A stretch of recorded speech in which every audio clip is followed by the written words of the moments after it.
All right, I think we're live.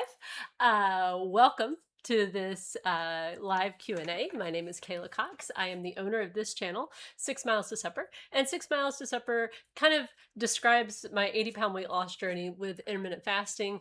I did all different kinds of window combinations, 16-8, 18-6, that kind of thing. But what I really loved, what I had the best results on was OMAD. And I continue to practice OMAD most days of the week, even to this day. I started losing weight back in, say, 2014. That was when I had my I've had enough moment. I really didn't lose any weight that first year. 2015, I lost about 15 pounds.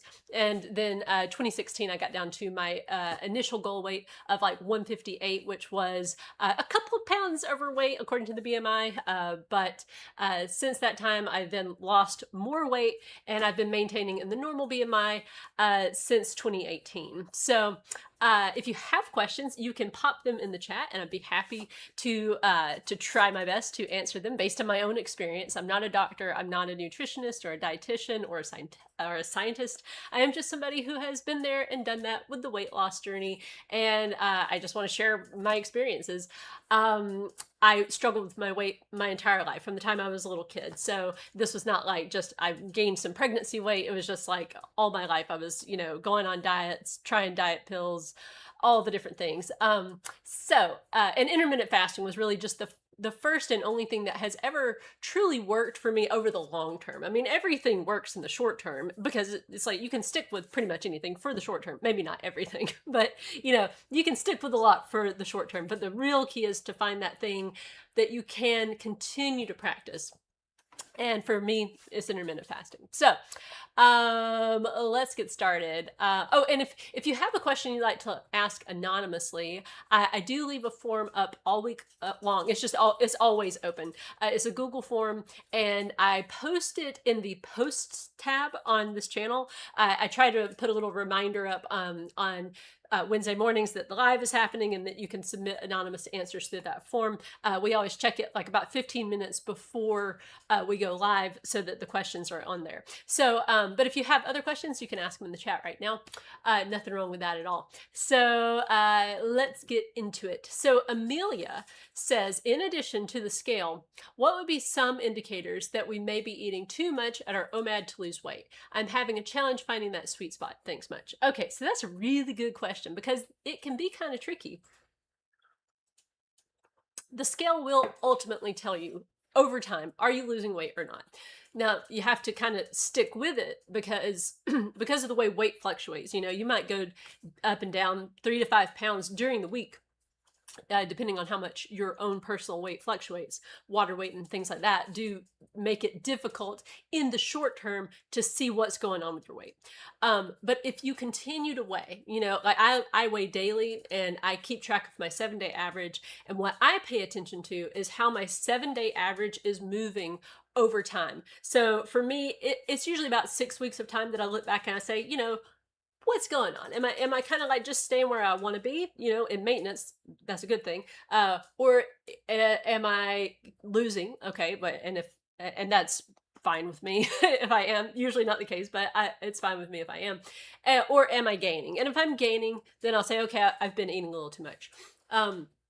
But there are other ways you can kind of tell. The scale is the number one best thing because it's objective. Okay. Everything else that we're going to go into is pretty much subjective. And so that can be tricky. Subjective meaning it's kind of based on your own feelings and your own sensations, and those can be deceptive. So one good indicator that you're in a caloric deficit, meaning that you will eventually lose weight, is that you will feel hunger. Now, this is like a tricky kind of thing for a couple of reasons. The first one is that you want your hunger to be there, but not so severe that you're miserable or that your energy levels just absolutely tank, or that you feel nauseous or anything like that. Those are indications that you're probably in a deficit that's a little bit too severe. But you want to feel some hunger. But here's the thing.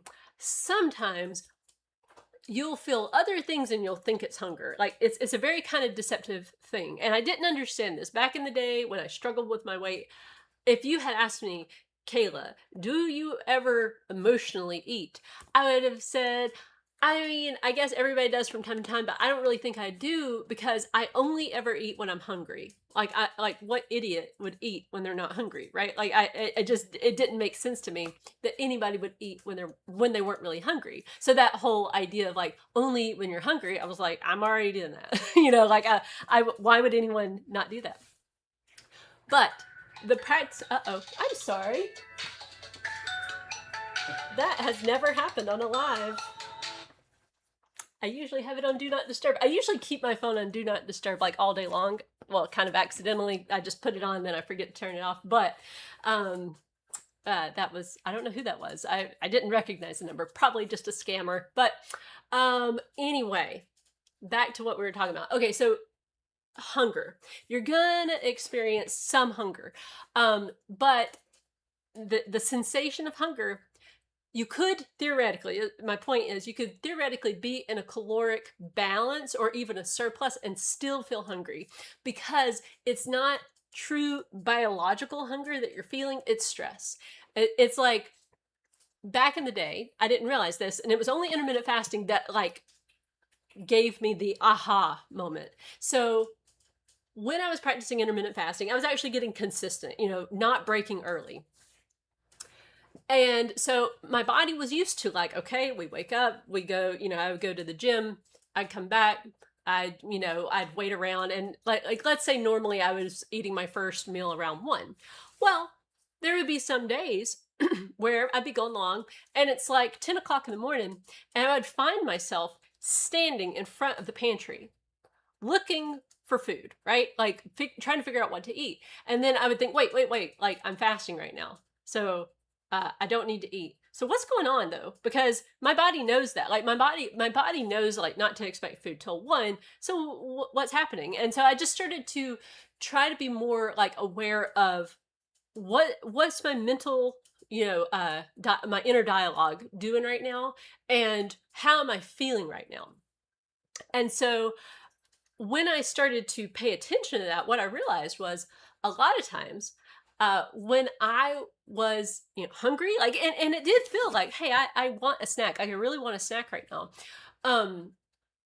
It was actually my own way of dealing with stress. Like a lot of times it was like I'm stressed about, fill in the blank. Like, oh, we just had a budget meeting. My husband was a realtor at the time. And so our income would fluctuate wildly. I mean, there would be some months $0, other months like $5,000, $6,000. It was like you never really knew. Or like he would have closings scheduled and they're like all scheduled towards the end of the month. And then it's like, what happens if they fall through, which does happen. So I would start to see like, oh, when I get stressed, I start to have these feelings of hunger.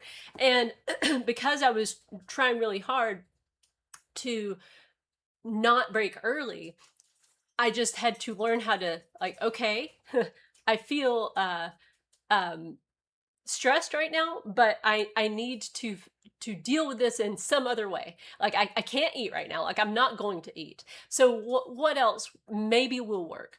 And there were a lot of things that I ended up figuring out did work. So things like walking, like just getting my steps in, just like, okay, I'd rather eat right now, but I'm gonna walk instead. That helped because walking just helped me to think better, for one thing. Like I would just think through, and it's like most of the time I get done with my walk and be like, you're just worrying for no reason. It's a what if, right? And what ifs will drive you crazy if you let them. So I was like, so we can wait to worry. There's a great book called How to Stop Worrying and Start Living by Dale Carnegie. Fantastic book. If you struggle with like worry, anxiety, it's a great book. That book has so many tactics in it that I use to this day because unfortunately, I mean, I wish I could just tell you like, man, once I got out of this worry habit, like I've never dealt with it again. It's like is way better than it used to be, but it's still my natural kind of default wiring is to think about the what ifs and everything. So that there's one technique in there called wait to worry, which is just, you just realize that situation hasn't happened yet. If it ever comes up, then that's the time to take action. But until then, there's nothing you can do. So just go about your life and live it. So Okay, so so the hunger thing is a really good cue, except for when it isn't. So feeling that hunger, and so biological hunger, and this is something you learn over time by not eating every single time you feel hungry, and instead you let yourself kind of just power through the window. You don't want to be doing like you don't want to be feeling like you're white knuckling it, okay? Like you want to feel good, but you do also want to learn how to like deal with a little bit of hunger, because if you learn how to like just push through the window and be like, I'm not going to eat, you'll make it, you're not going to die. If you fast till 2, you're going to be fine. So, and I used to be really afraid of like hunger. It was like, if I felt hunger, I would start to feel like anxious. Oh no, I'm feeling hungry. That means my metabolism's about to crash, because if you feel hungry, then you've waited too late to eat. Like that, there's so many bad pieces of advice out there about like hunger and dealing with hunger. So anyway, so that's a good cue, is to figure out, are you feeling biological hunger? So biological hunger, like it's persistent. It doesn't go away. Like if you are just, if there's the emotional kind of hunger, if you get busy doing something else, like go clean your house, go on a run, go for a walk, call your best friend, paint a picture, draw a picture, read a book, like all those things will get rid of that hunger. So, and connection is a really important one, by the way. On the weight loss journey, connecting with other people in some form or fashion was very helpful to me. So, okay, so biological hunger, though, is a little bit different because it just persists. It's like, no, we're really hungry, so you need to feed us. A growling stomach, that's a pretty clear indication that you're actually hungry. And then I would say probably also, like, if you get to the point of like nausea, then that's going to show you that you really are probably too hungry. I would say you're pushing your deficit too much at that point. So, so that is a good key indicator. Like, so if you're never feeling hungry, particularly if you are like, your window opens up, right? Like it's time to eat and you're not feeling hungry at all, then that probably means you're eating too much overall. It just means, it doesn't mean that you're in a surplus, but it more than likely means you're not really in a deficit. Your body has a natural signal system, which is like, if you don't eat enough food, it's going to cue you to eat. I mean, it's a basic survival function. Your body would rather, all things being equal, it would rather it have the food that you just recently ate to deal with, because otherwise it has to go into your fat stores. And the way your body thinks about it is like, we don't want to, the fat stores keep you alive longer, right? And that is true to a certain extent. Like in a hunger or a famine kind of a situation, excess body fat will keep you alive longer. So your body is always like kind of, it's biased towards like packing on a little bit more fat, because it's like, let's just in case, there's going to be a famine maybe, so let's pack on a little bit of weight. But in our current age of abundance, and I'm very grateful for this age of abundance that we have food that is so convenient and easy and just plentiful here in America, that it makes it into a problem, because that tendency of the body to just like, hey, let's eat a little bit more. Hey, let's eat a little bit more. Here, let's store a little bit of fat.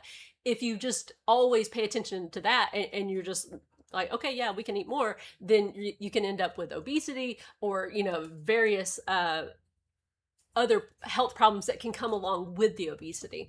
So, so that is another thing, is just to learn that, you want to feel some real true hunger.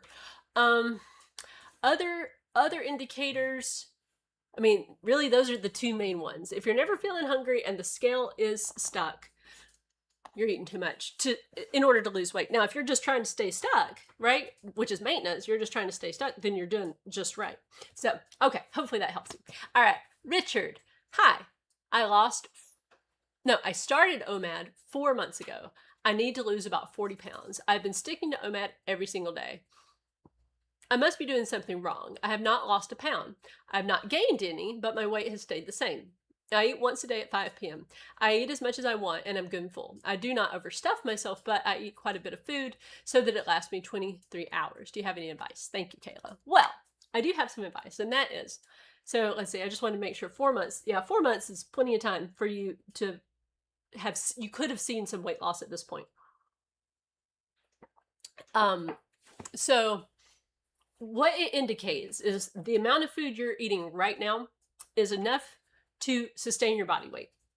So you need to eat just a little bit less to get the scale moving, right? So a kind of a rule of thumb, right, is if you get yourself into about a 500 calorie deficit, then you are going to lose about a pound a week, which is like 52 pounds a year. And that was the clip I lost at in my first bout of weight loss, from the time I went from 222 down to 158. Okay, when I went from 158 down to 142, that was much slower. It was like a third of a pound a week. But the thing is, like, so right now you're like right on the line, right? Like this does not need to be a major change, right? It's just like you're eating just enough to maintain your weight. So you can kind of you can do two things, but here's the thing, like, you have to iterate, right?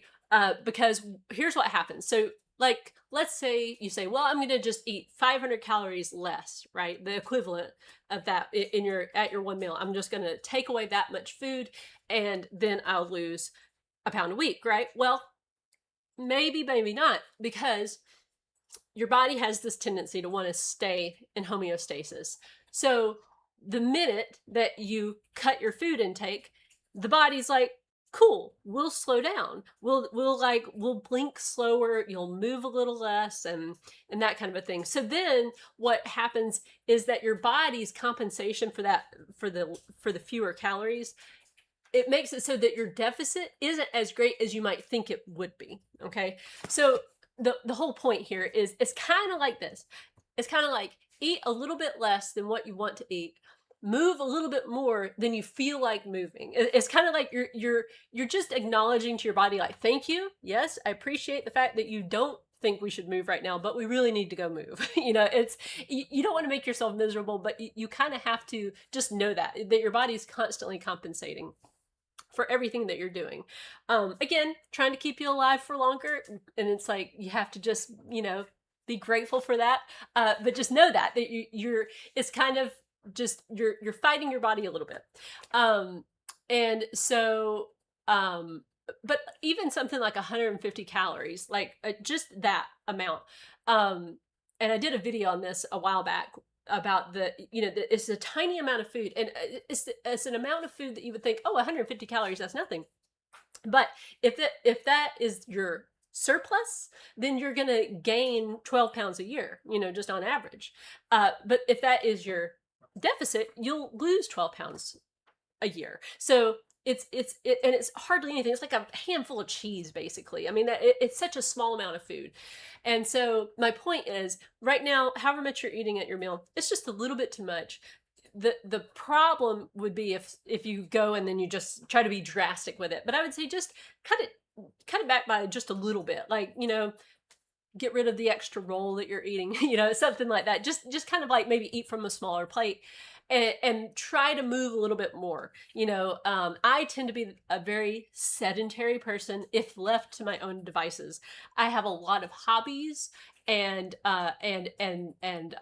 what would you call it? Passions, or like things that I like to do that are all sedentary. Like, I love to code and write and read and do jigsaw puzzles and do crossword puzzles, and all those activities. I love to draw and paint also. All those activities are sitting, right? And so I kind of have to put that into my day. Okay, the walking, like 6 miles a day of walking, that's what I do. And that burns some calories. The problem is, even like, if you might say, oh, well, I'll go work out really hard. Well, when you go work out really hard, your appetite's probably going to increase too. So my point is, be patient with yourself. You'll figure out the right kind of combination, the right amount of food and the right amount of activity that are giving you results that you can easily fit into your life, that it's not making you miserable. You're enjoying yourself, you know.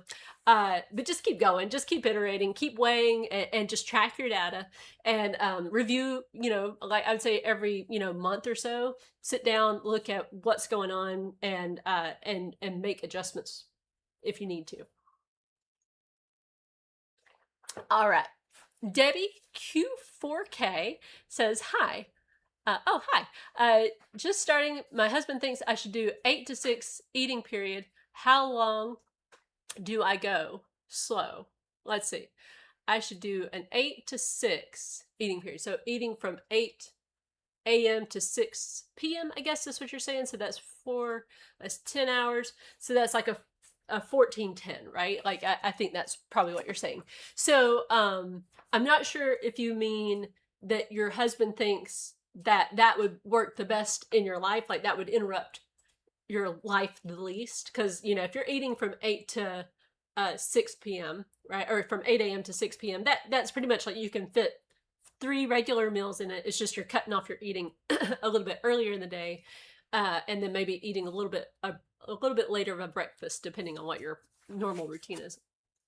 And that can totally work. Like any plan can work. Any kind of windows, you know, eating windows and fasting windows, it all works as long as you're in a caloric deficit.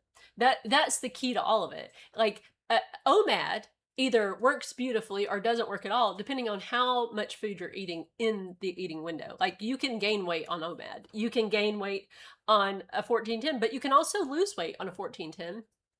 You can lose or gain doing no intermittent fasting at all. It's just a tool, you know. It's a tool that for some people works really well because of how their life is structured, and for other people not so great because of, you know, it's like maybe their social life doesn't really work well with intermittent fasting, that kind of a thing. So I do recommend everyone go slow with it. Learn how to get good at fasting. Pay attention to that first. What can you be consistent with? Get consistent. Like consistency, man, it's so important. It's like learning how to be consistent with a plan and learn how to talk to yourself in an encouraging way so that you don't quit. Those 2 skills are super important. And going slowly, then the great part about that is if you're just patient and you say, okay, I'm going to first get better at fasting, and then, you know, I'm going to build up to a window, and then after I get to the window, then I can start, you know, focusing on just being consistent with that window. You're just going step by step in the process, and that's really good. A lot of people like to try to jump, right? It's like, I'm going to, you know, they've been eating all day every day for their whole life, right? And then they just jump to OMAD, and that's a lot harder than if you just go gradually with it. If it works for you, fine, go for it. But for a lot of people, a slow and steady kind of, you know, just focusing on sustainable changes that you really can live with forever, because you got to keep the weight off too, right? Like nobody wants to just lose the weight. That's not what they're really wanting. What they want is to permanently be at a healthy weight. I would say that's the goal of most people who are trying to lose weight. It's not the drop weight fast necessarily. It is the long-term view. So focusing on what are the changes that you can make. And so the schedule of eating is an important consideration. And if 8 to 6 works better with your family, I'd say absolutely do it. The thing to know about like a longer eating window, some people do really well with a longer eating window and some people don't. Some people, like, it's just you know, it's just easier for them to eat too much food if the window is longer. I would put myself in that group. I do better when it's a short period of time.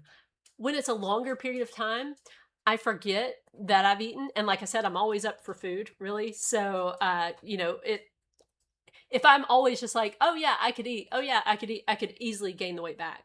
So I have to be, if I have a longer window, I have to be more attentive to, here's how much I ate at breakfast, here's how much I ate at lunch. Oh, I had this, you know, apple with peanut butter, and I need to factor all that in. It's just a lot of thinking that I'm not good about. Like, in other words, I tend to forget. I don't prioritize it. And so then I forget, and then it ends up causing more stress. So, so it works well for me to have like a shorter eating window. But as far as going slow, like I would say you do it to your own ability. So for some people, you know, it's like maybe every week they might be able to push their window out by 30 minutes or an hour. But other people, it might be that's too fast. Like they need to do maybe 30 minutes every week or every 2 weeks. Or, you know, for some people, they're going to be like, oh yeah, like I'm pushing it forward an hour every day. And now I'm at a, you know, I'm at the 8 to 6 eating window and I'm fine. Everybody's different. So you got to figure out for yourself, what is your own capacity, right?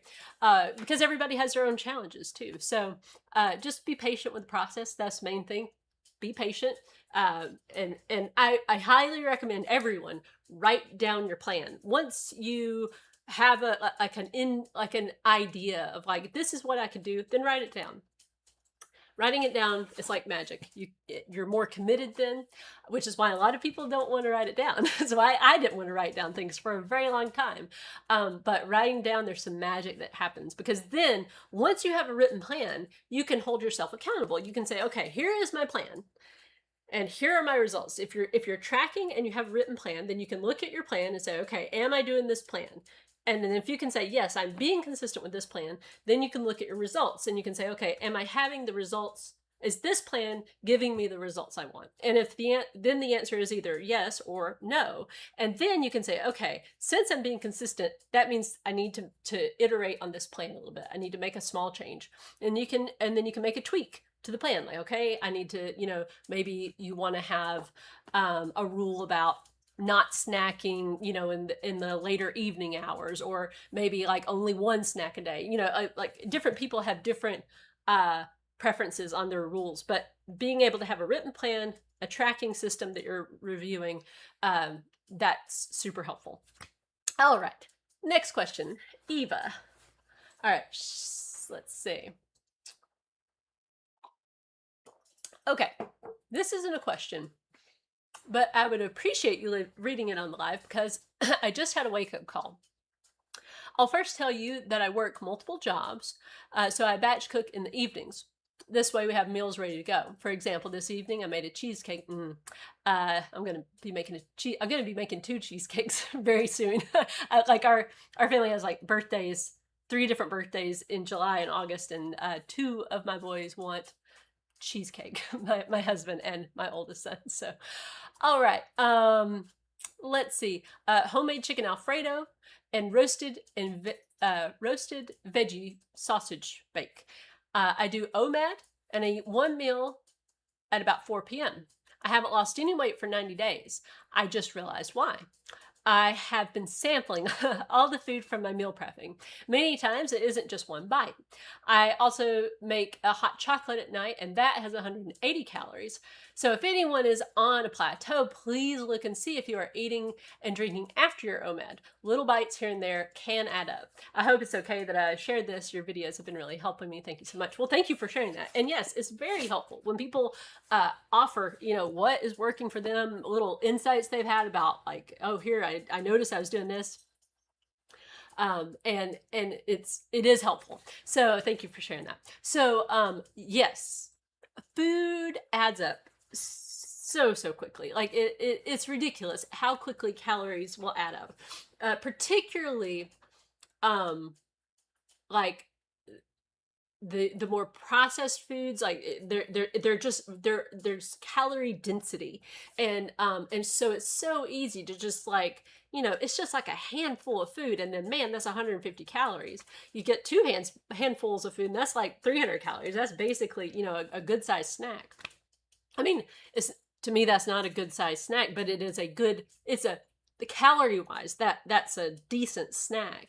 So so like kind of a rule of thumb, if you don't have any kind of like baseline for calorie knowledge, just know, like, for the average woman who's trying to lose weight, and again, this is like average height and everything, 1,500 calories a day is kind of like just a general recommendation.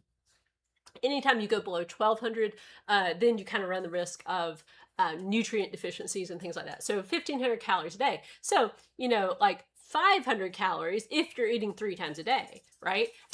Which adds up super duper quick. It's a lot less food than you think it is, and so that is definitely true, that if you're doing meal prep and you're just kind of like munching on food, like, oh, have a bite of this. And look, I'm very much a taster when it comes to when I'm cooking. I will taste the sauce. I will lick. Oh, I do definitely lick the bowl, like the icing or the batter for, when I'm making cakes and cheesecakes and all that stuff. I decided a while back, like, that's going to be a part of my life. Like, I'm just doing it. I am. It is what it is. I do know that the calories add up, and I'm willing to do that. I'm like, okay, yeah, I licked the bowl today, so that's going to mean that if I want to, be in a deficit, or if I want to be in a balanced situation, then I need to eat a little bit less at the meal, right? I don't worry about that stuff, but I don't do meal prep.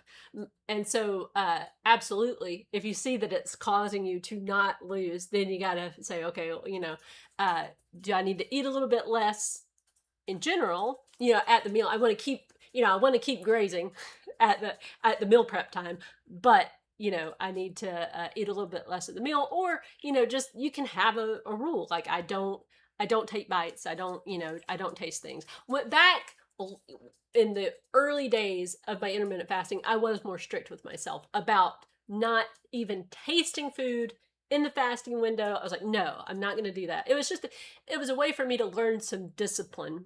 Cause I was, I'm the type of person who's like, I can always justify stuff, right? I can always justify a bite of food. And so I have to be careful about that. So I personally like to just have my rule be, I can lick the bowl, right? Or I can, taste the sauce if I need to, if I'm making something. I don't go around just taking bites throughout the day willy-nilly, but if I'm in that kind of situation, I do it. But again, I'm not doing a big meal prep kind of thing, because I don't know. I've always thought meal prep's a great idea, but I've just never, ever had the discipline to do it. I don't know why. So but anyway, yeah. And hot chocolate, 180 calories. Yeah, it does add up. It's so quickly it can add up. So, all right. Next question, Christina. How do you handle the mental side of losing weight around other people? I am the stereotypical woman where I lose weight, then gain it back. Been there, done that for sure. This has been happening all my life. After being on my version of OMAD for the past 4 weeks, by the way, it's been amazing. I'm glad to hear that. I realized something. Having people notice my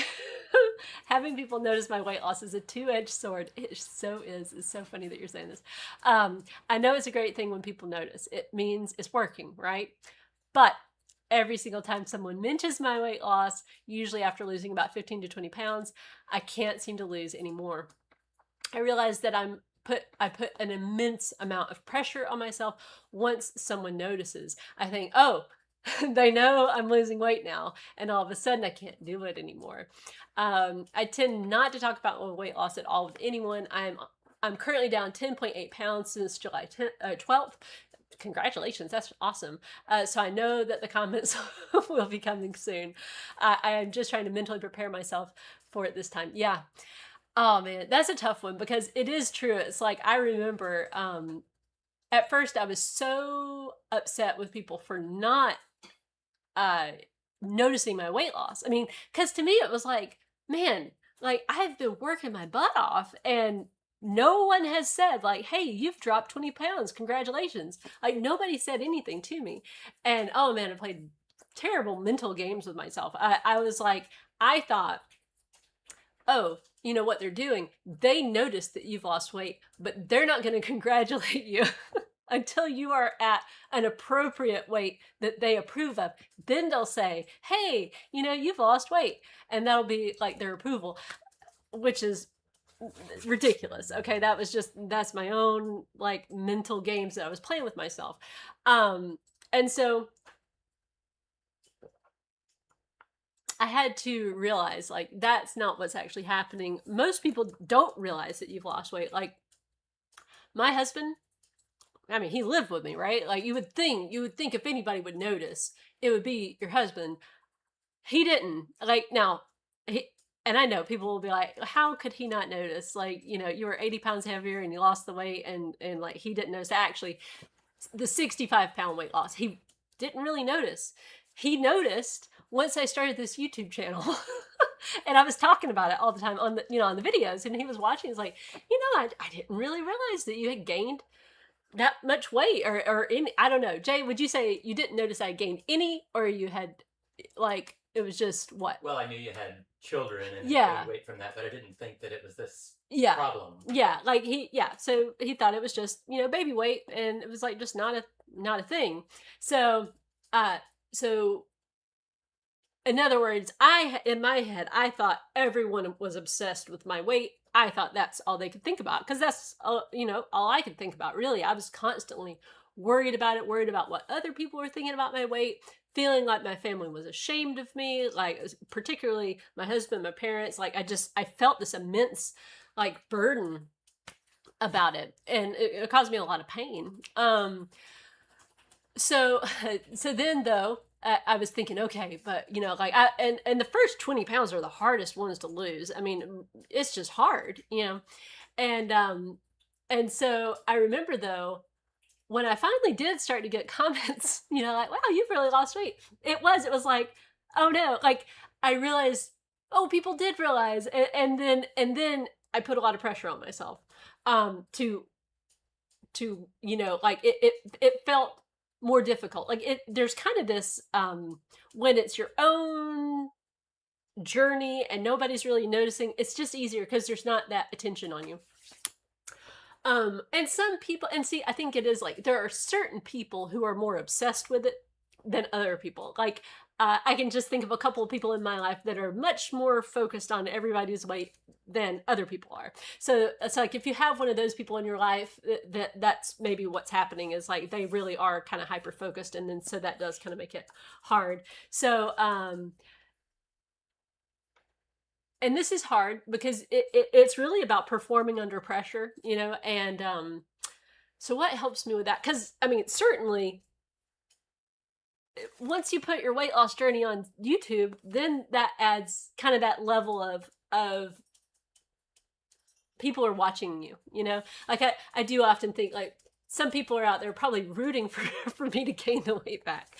Very, very small percentage, right? But I mean, and look, I know that sounds terrible for me to think that, but the reason I think that is because I used to do it. I remember, back when I was obese, I was reading this lady's blog, and she pretty much was where I was, and then she had lost down to where I wanted to lose. And I saw that on her website, and I was just following her journey, right? And it was part of the work that I was doing. Like, I was a software tester at the time, so I kept reading her blog, and she had gained the weight back, and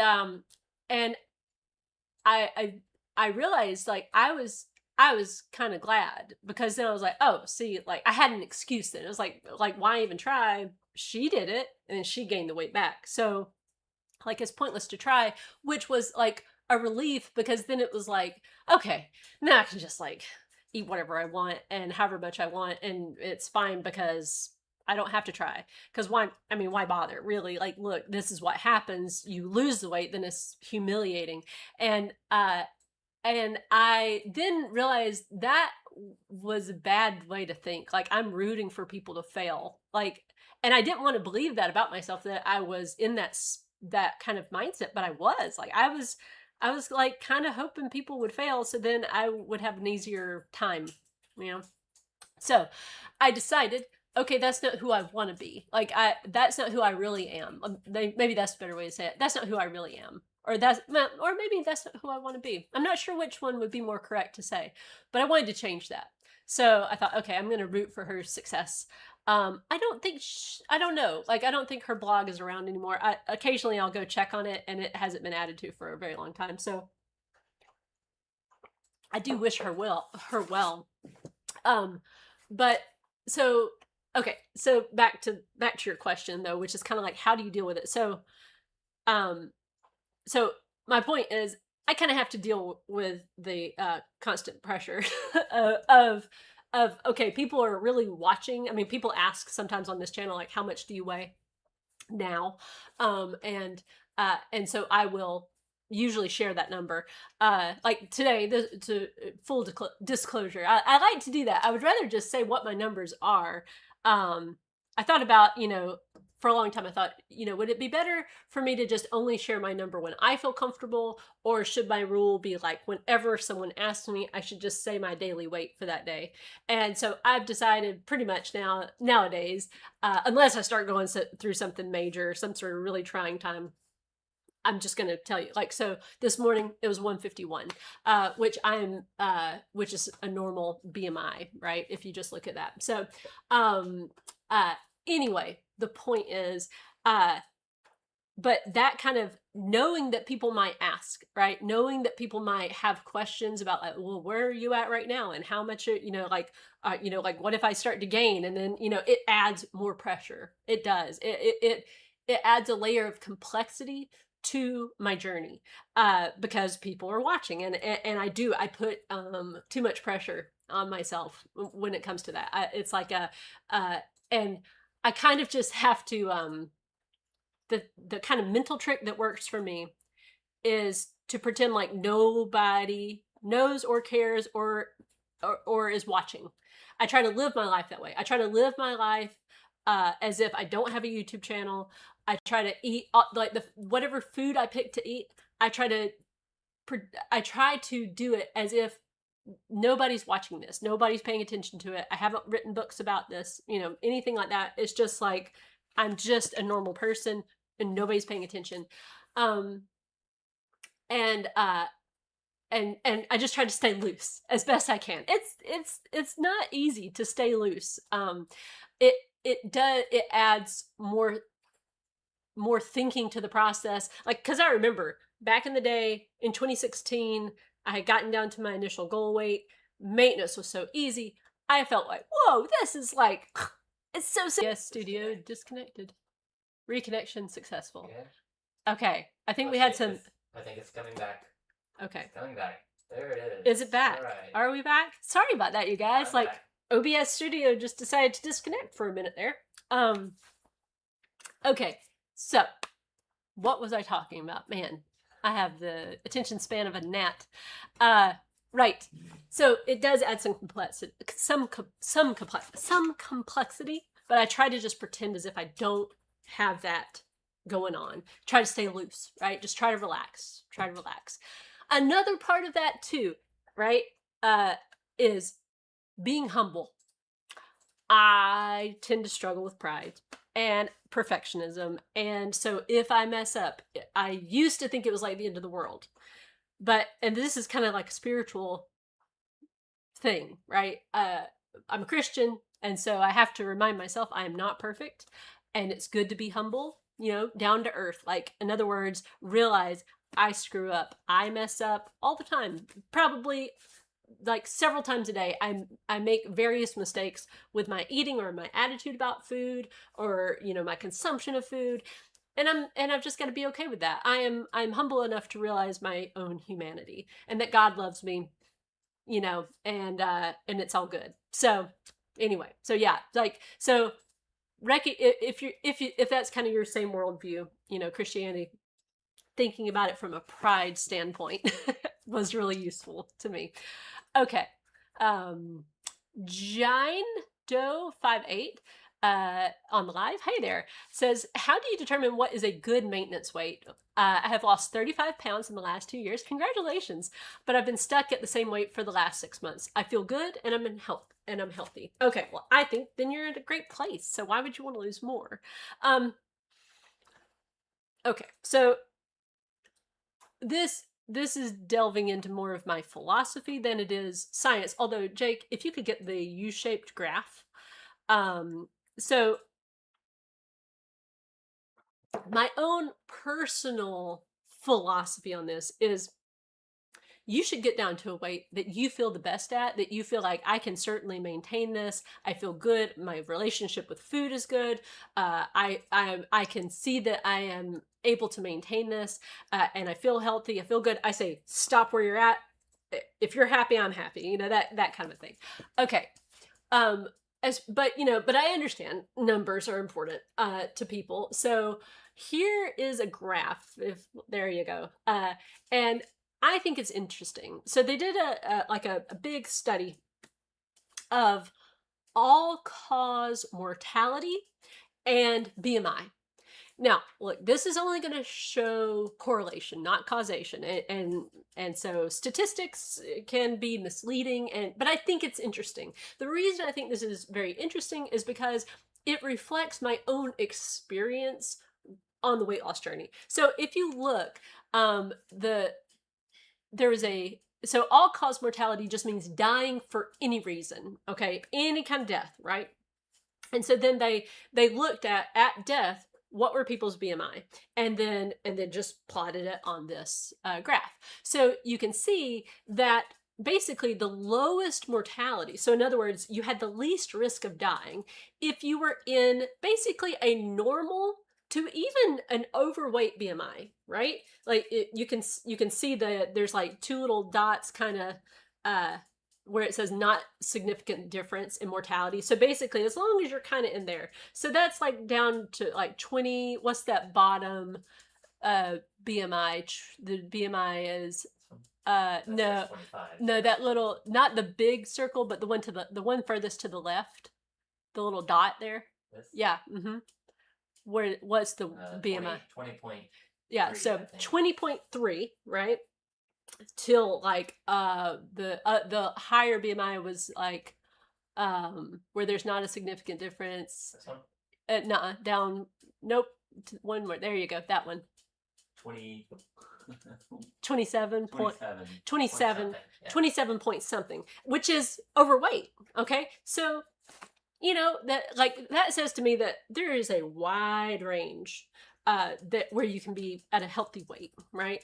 And so for me, like when I look at that chart, I'm like, yeah, I can remember like once I got down into the like even just into the overweight BMI, I was starting to feel pretty good. Around the 170s, I was feeling pretty good. 160s felt great. 150s, I felt wonderful.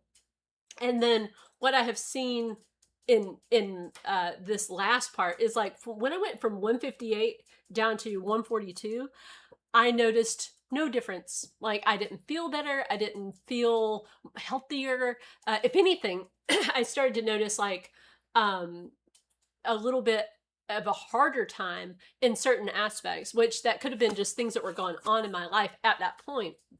But I noticed, for example, like if I'm at like in the 140s, if I'm not just really on point with how much I eat, I can get visual migraines because like the longer period of fasting, I just don't do as well with it. So you know, like I feel like if you're kind of in that range, I say go for it. And there's even some evidence to suggest that as you get older, you know, like if you're in your 70s and on, being more in the overweight range potentially might be better for you health-wise because of the protection against various diseases. Cancer survival is a little bit better, if I remember correctly. And also if you fall, you have padding, and so you don't break a hip as easily, which is really important because if people break a hip, that's when they kind of lose mobility, and then all other sorts of cascading health effects can happen because of that. So So that's my own opinion. I would say if you're happy, I'd just stick there. But if you want to lose more, you can, you know. It's really just, it's up to you. So Desire a Heart 9727 says, do you know about the clean fast? I read it in a book called Delay Don't Deny by Jen Stevens. Okay, so I'm not a clean faster. I am what's called a dirty faster. I drink coffee with half and half in it. I've always done it that way. What I found was that if I tried to not have coffee during my fasting window, I became very grumpy and I was very miserable. And so I was like, okay, I won't stick with this. Not for the long term. I mean, maybe for the short term, I could have made myself, but I could just tell. I was like, this is miserable. And so back in 2015, I was like, I heard this. So Tim Ferriss, I don't know if you've ever heard of him. He's a podcaster, but he had the question, what would this look like if it were easy? Like the idea was, if you've got a problem, right? A confounding kind of a problem, something you always just struggle with. He said what a useful tactic he has found was just ask yourself, what would this look like if it were easy? And so since weight loss had been my difficult problem my entire life, I thought, okay, what would weight loss look like if it were easy? And so that was really useful because like one thing I realized was intermittent fasting would be really easy if I could just have my coffee with half and half in it and not worry about it. And so I did that. And I had learned about intermittent fasting from this guy, he had the Lean Gains blog. Why is his name? Let's see. No. Martin Berkhan. Yeah, thank you. I don't know why I go Martin Berkhan.